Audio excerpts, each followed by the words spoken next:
be so selfish and misguided. I have been severely humbled, and though there's no one to hear my apology, I scream at the top of my lungs, I'm sorry. And yet the feelings don't subside, they are intensified, cleaned and stripped of the layers of filth that have been building. They shine even stronger. But that is the root. That is the self-centeredness and arrogance. While he has been struggling to live and want to live, I have been thinking of my hair and of the days when he made me feel good. Acting like he owes me something. Like I have all the answers. Like things should be easy, but he is making them harder. And I know that he has created all of this himself. I know that he will be okay, that it's not more than he can handle. And I want him to talk to me, confide in me. I want to give him comfort. But my motives are stained, maybe permanently. This has been a wake-up call. I am cringing in shame. The guilt stings, and it won't help anyone, so I'll let it go. Just when you think you've grown, just when you think you've been wronged, you realize you're the one who's been stagnant and cruel. To be so thoroughly embarrassed, to be so removed from reality and relevance, to feel like such a child. What is left to say? How can I explain? I see now that I was living a fantastic lie. My head was swimming and full of shit. But does that matter? Is it too late? What can I possibly say that will matter?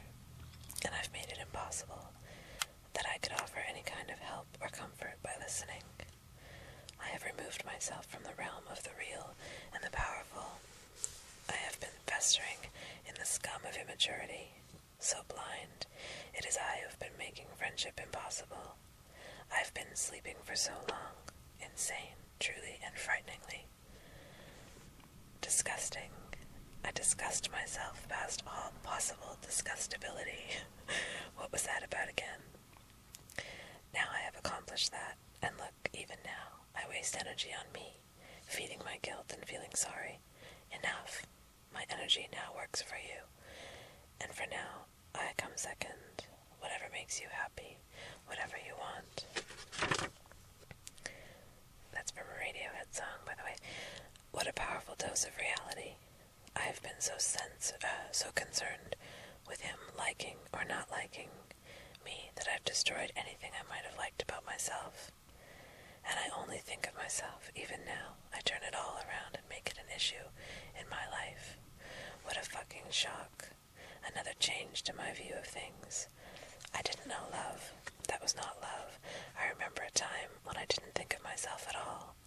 I only thought of his pain, his loss, his hurt, and I felt so deeply saddened because he had been fucked over so badly. I hurt because he had been hurt. And that was love. That was closeness. Not the shit I've been doing all this time.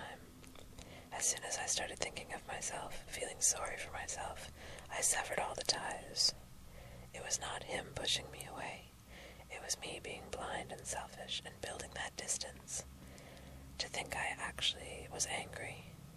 To think I had the gall to apologize. As if he owes me anything. As if he owes me acceptance of that or anything. I have been so selfish. I've been hard-hearted and juvenile. An apology will not suffice. It's time to change. Okay, now I have to step in and say, I remember that, writing that, and I remember feeling like I had been selfish, and maybe I had been, but now, looking back, I can also see that what I was reacting to was the stuff that my boyfriend, ex-boyfriend, whatever, does, because that's what he does. He makes you feel bad for him. And this was the very beginning of me buying into that. Oh my goodness. So, whatever. I mean, maybe, yeah, I wasn't perfect. I don't even really remember the details of this situation, but I remember what he was doing, and I can see now that that's how he freaking operates. So, anyways, okay. Oh my god, this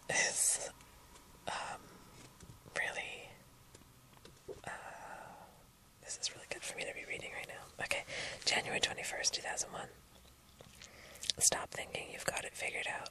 Stop pretending to know how this story is going to end. Have a little humility, a little patience. Stop trying to create and control. Just take what you've learned and live it. You can't live anyone's life but your own, can't think anyone's thoughts for them. That's a fairy tale of the utmost morbidity. Stop fishing for hints and compliments. Do it yourself. Make yourself okay with you, and the rest will fall into place naturally.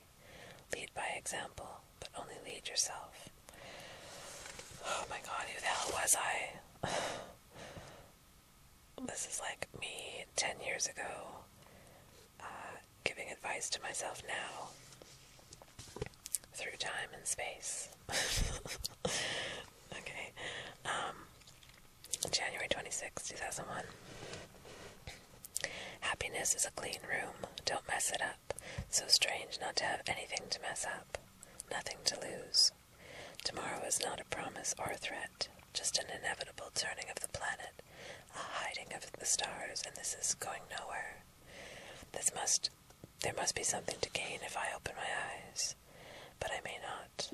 I can't quite tell if this is false or genuine. Everything is rushed, just a sprinkling of time. Can't it all just come together again? For a while. There it was, all spinning in harmony, for so short a time, and it spun to a stop or flew away, and it all got so loud, uncontrolled. But this is how things are, and now the only thing to do is adjust. January 28th, 2001. And now the only thing to do is write, but there is nothing in my mind to say. Time to practice patience, time to sit back and watch things unfold, and maybe put myself in plainer view. How do you turn fear into respect? How do you not notice your joints stiffening, not notice the new little pains? Stop pumping yourself full of poisons.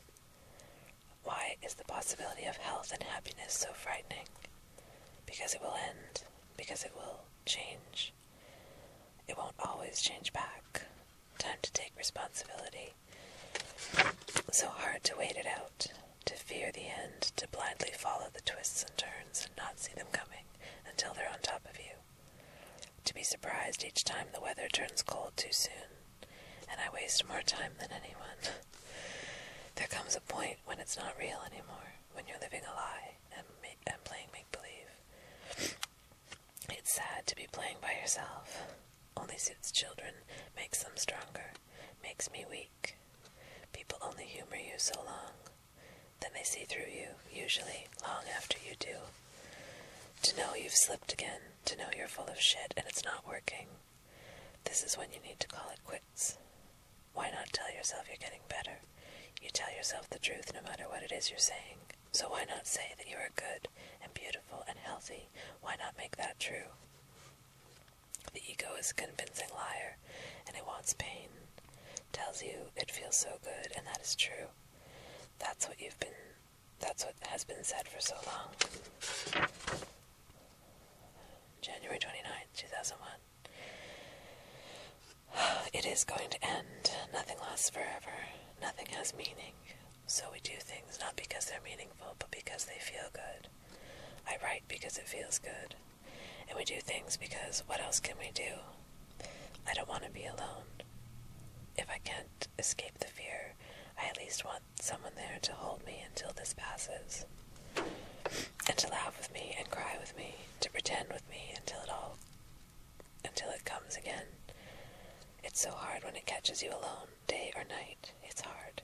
I at least want someone there to distract me. I am scared. Yeah, also at this time I was having a really hard time